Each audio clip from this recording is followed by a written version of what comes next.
Cal in Utah. I believe Cal called a couple of weeks ago. Isn't that right? Yeah. Well, welcome back. How can we help you tonight? Well, I was just calling back because you said I could update about it.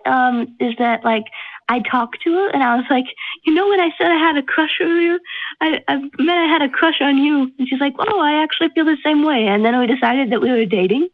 Yay! Oh, that makes me so happy. Congratulations. Hey, I'm so glad it worked out. What kind of tip would you have? Family, but like she only told her mom because she's afraid that like her dad won't understand because he doesn't really like understand trans people existing.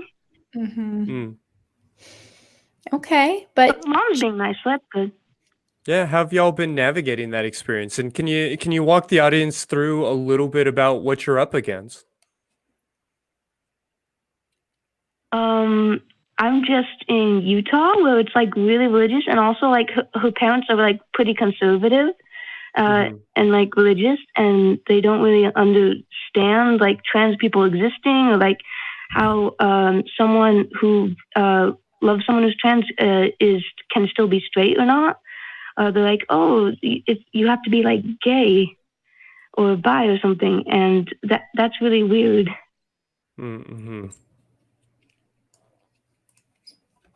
And then you said you had a second question.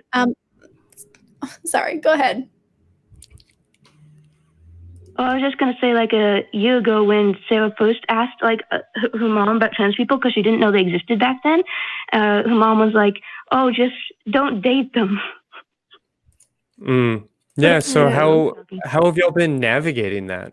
What's been your experience? Is your partner just not telling their parents, or have y'all been thinking about when to tell them? What's that looking like for you?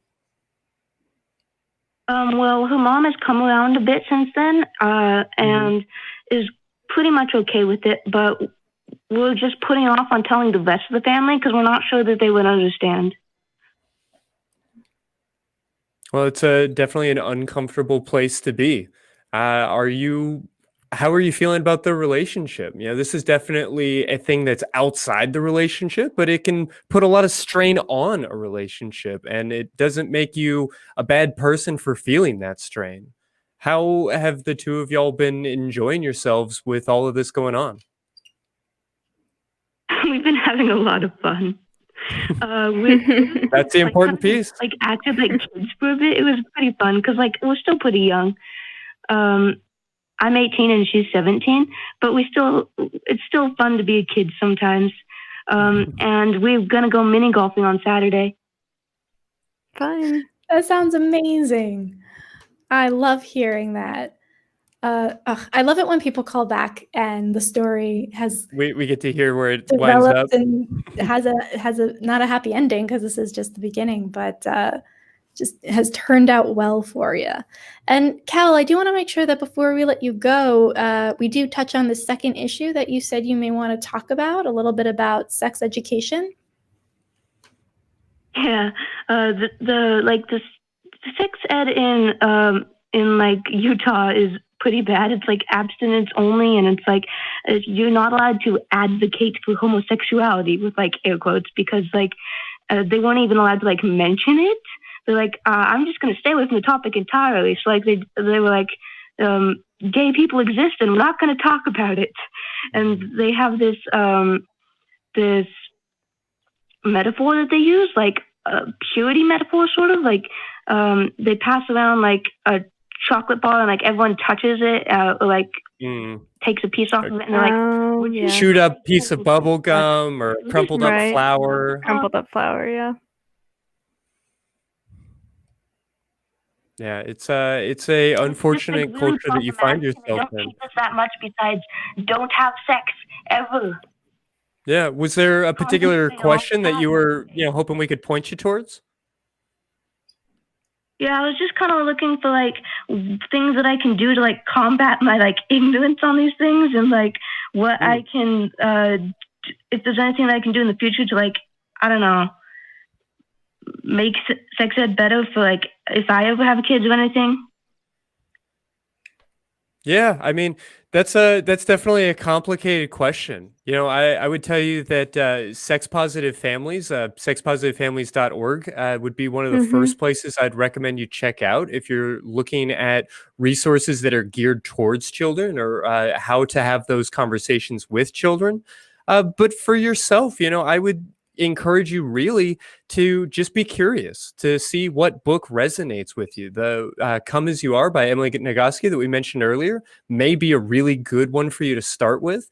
But otherwise, if you're curious about a particular type of sex, a particular issue, a particular type of relationship, there are a lot of things to jump into. And if you're just enjoying reading through, I think you'll find out a lot more about yourself and what the next book should be. There's also a really fun YouTube channel that I watch sometimes, and I don't know Christy's take on it, so maybe there's something I don't know about this channel, but Sexplanations. Have you seen that channel, Christy, at all? No, not familiar.